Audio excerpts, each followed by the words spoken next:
Hello everyone. Well, not that amazing. It is. Alex always makes things sound just a lot more exciting. He mentioned this already, so I joined Founder Institute in 2019 with no idea. I was just closed my previous startup, which was not a success. It was basically raising a lot of cash and ultimately just giving half of it back. That also happened, so there's always failure in the journey. We basically came up with this idea of was centered around automation, a bit of arcade, a bit of conversational, and went through the process, validated, we did raise 200,000 euros from local investors and angels, and then we started growing a bit the team and trying to sell. We chose the wrong market. Couldn't sell. Pandemic came, all the sales went down. Basically, nothing was working.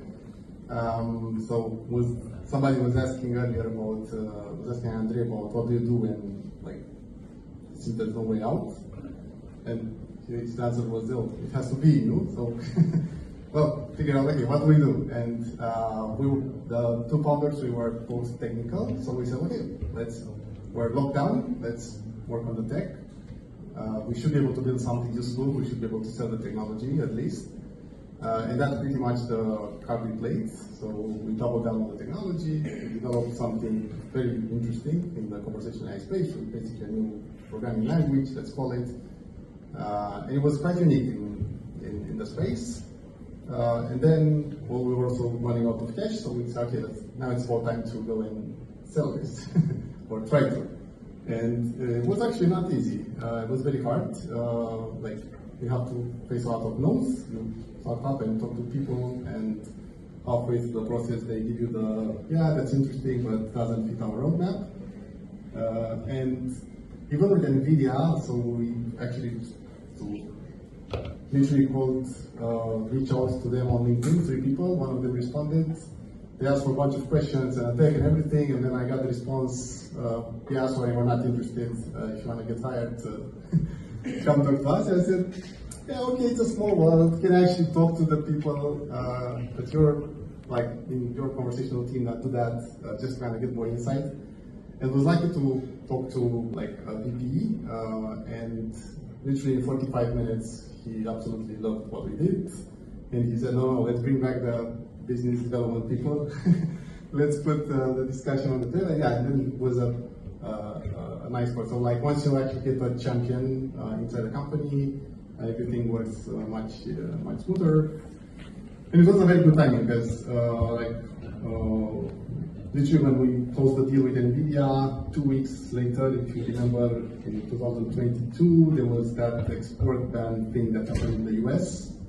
Basically, NVIDIA was no longer allowed to sell GPUs in China, and the stock actually fell a lot, and every deal that was happening with NVIDIA got blocked. So there was a big lockdown for 6 to 9 months or something. So if we hadn't closed the deal at that point in time, 2 weeks later it would have been too late. So you need a bit of luck when you do that. And then we were lucky to get in a good team in applied research.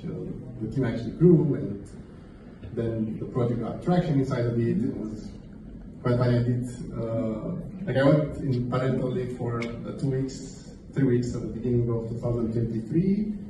I came back and I said to my manager, I want to code this thing, I have an idea. And then I showed it to him. It was based on the technology that we developed.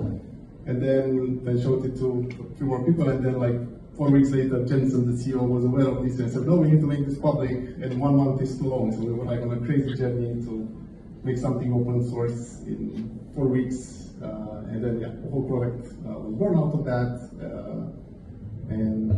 It been very interesting. I recently got promoted to a chief architect in the same team. What can I say? Ultimately, it ended up very well.